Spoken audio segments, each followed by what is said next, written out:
주님께서 여러분과 함께 요한이 전한 거룩한 복음입니다.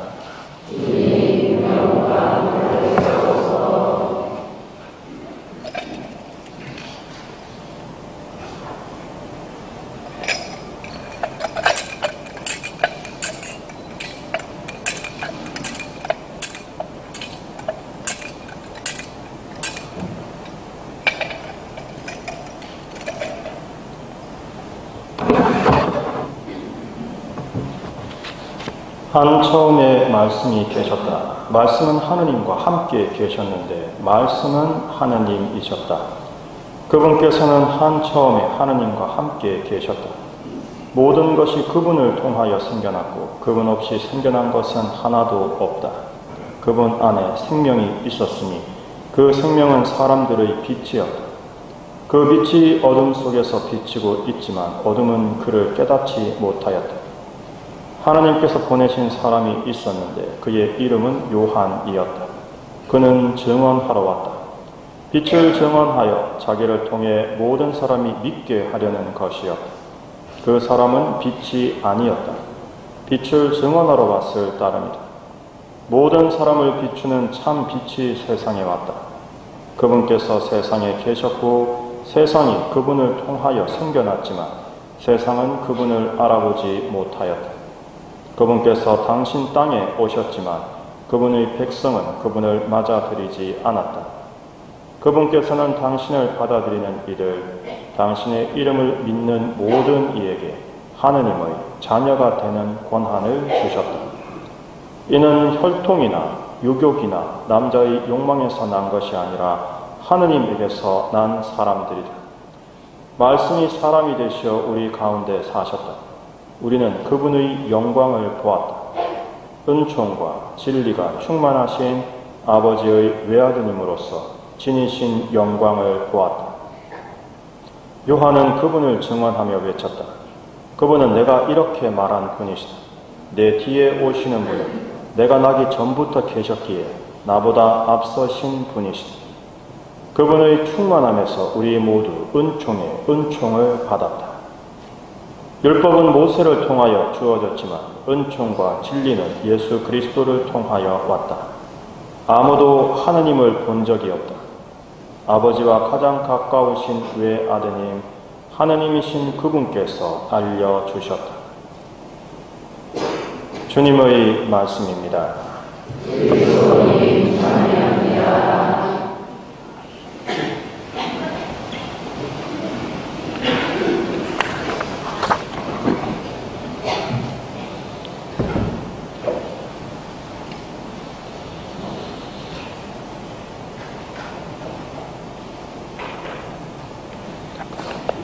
네, 다시 한번 우리 성탄을 축하드립니다. 축하합니다.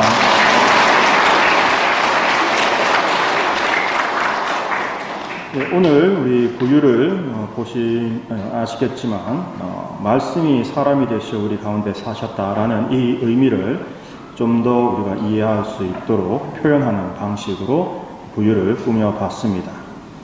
삼위일체의 신비를 이해해야 이 말씀이 우리 안에서 더욱 의미를 가질 수 있습니다.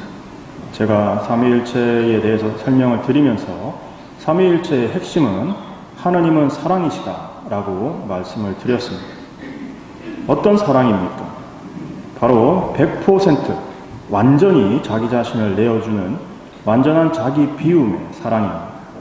즉 말씀이 사람이 되셨다. 말씀이 하느님이시다라는 말의 뜻은 하나님께서 자신을 완전히 내어주는 사랑이셔서 성자 예수님께 당신을 완전히 주셨습니다. 이 완전이라는 건 우리는 쓰고 있는 단어긴 하지만 그것을 말 그대로 완전히 이해하고 있지는 못합니다. 어떻게 완전을 이해할 수 있을까요? 하느님만 아마 완전을 이해하실 겁니다. 따라서 예수님께서 완전히 하느님을 받으셨다. 이 말은 우리는 예수님과 하느님을 구분할 수 없다는 뜻입니다. 그게 완전이지 않습니까? 따라서 우리는 하나님과 예수님을 구분할 수 없습니다. 두 분은 같은 하느님이시죠.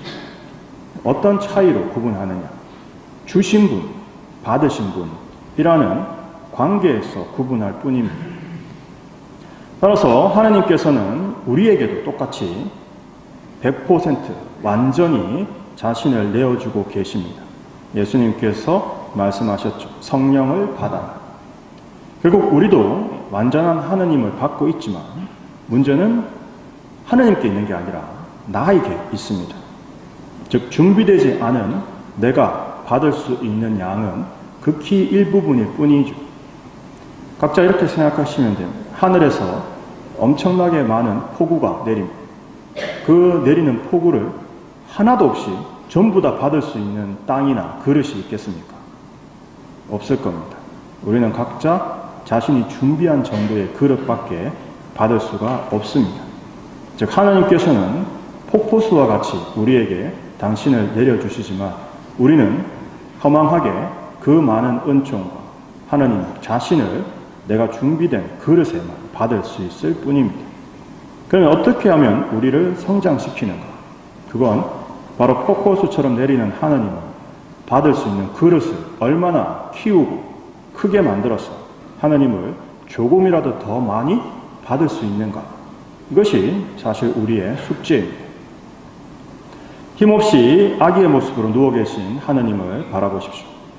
전능하시고 우주를 만드신 분께서 무능하고 스스로는 아무것도 하지 못하는 아기로 누워 계십니다. 누구를 위해서입니까? 무엇을 위해서입니까? 우리는 이 외침을 들어야 합니다. 이 위대하고 놀라운 외침을 들어야 합니다. 하나님께서 인간이 되셨다. 아기의 모습으로 오셨다. 이것이 어떤 의미와 가치와 뜻을 지니는지를 알아듣고 이것을 나 자신에게 그리고 온 세상에 외쳐야 합니다. 보아라, 여기를 보아라. 그리고 무한한 감사와 찬미와 영광과 흥숭을 드려라. 그리고 이 놀라운 신비를 깊이 묵상하고 곰곰이 되새겨야 합니다. 사랑이신 하나님께서 우리를 구원하시고 가르치시고 이끄시기 위해 몸소 인간이 되셨습니다. 정말 하늘에서 폭포수와 같은 은총이 내리고 있습니다. 우리는 준비된 자신의 그릇만큼 받고 그렇게 흘러나가는 은총에 안타까워하며 자신을 더욱더 성장, 발전시키기 위해 이 신비를 깊이 묵상하고 곰곰이 되새겨서 그 모든 폭포수를 온전히 안고 그것을 전부 수용하신 그리고 그것을 끊임없이 우리에게 나누어 주시는 성모님의 모범을 본받아야 합니다. 예수님께서 인간이 되셨다라는 말의 뜻은 스스로를 시간과 공간의 제약으로 넣으셨다는 뜻입니다. 2000년 전 이스라엘이라는 시간, 공간의 한계를 가지고 오셨다는 뜻입니다.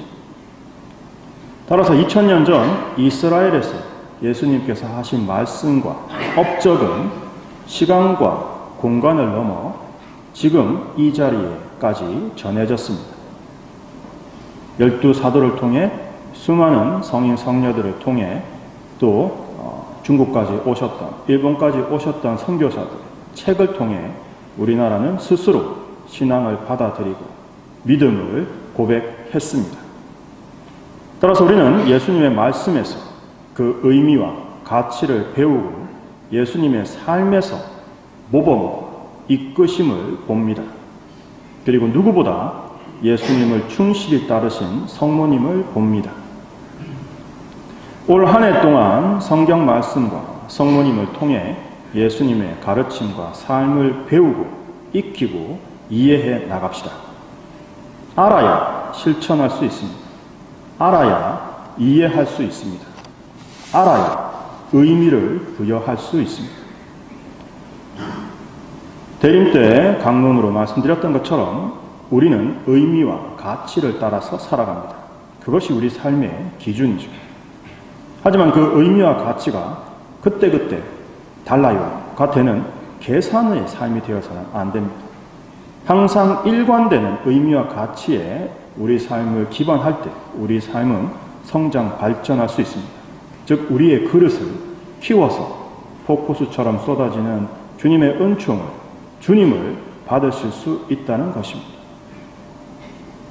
우리의 삶을 더욱 성장, 발전시키고 하나님과 일치를 이루는 천국을 목표로 살아가야 하는데, 갈림길을 만날 때마다, 인생의 이정표를 만날 때마다 그때의 상황이나 그때의 기분에 따라 계산하면서 어떤 것이 나에게 지금 더 이익일까? 어떤 것이 더 편하나? 내가 이렇게 하면 고해성사 봐야 되나? 이런 기준으로 그때그때 골라서는 안 됩니다. 그렇게 하다 보면 천국에, 즉 하느님과 일치할 수도 없을 뿐더러 조금 시간이 지나서 내가 어디 있는지를 돌아보면 여기가 어디지? 라고 자문하게 될 것입니다. 나에게는 무엇이 정말 가장 소중한가? 나의 시간, 노력, 돈을 주로 어디에 사용하고 있는가? 만일 내가 한 가지만 가질 수 있다면 무엇을 선택할 것인가? 나는 어떤 눈으로, 어떤 시각으로, 어떤 기준으로 세상을 보고 있는가? 성당은 출근 도장 찍는 곳이 아닙니다. 들어오시면서 왔습니다, 나가시면서 갑니다가 아니라는 거죠. 여기서 우리는 예수님을 모시고 세상 안에서 주님의 기준으로 살아가야 됩니다. 즉 나의 삶의 기준, 나의 삶의 의미를 여기서 배우고 그 의미를 예수님의 도움으로 성체에 대한 이야기를 많이 드렸습니다. 예수님께서 성체를 주신 이유는 바로 참된 양식을 먹어라는 거죠. 참된 양식은 3가지 의미라고 설명을 드렸습니다. 첫째, 우리에게 생명을 주고, 둘째, 우리를 성장시키고, 세 번째, 매일매일 살아갈, 일용할 에너지, 힘을 주십니다. 이것도 모자라죠.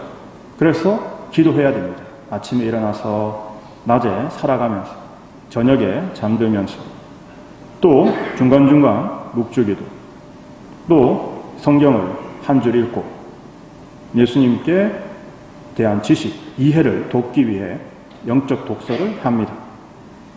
15기도도 했습니다.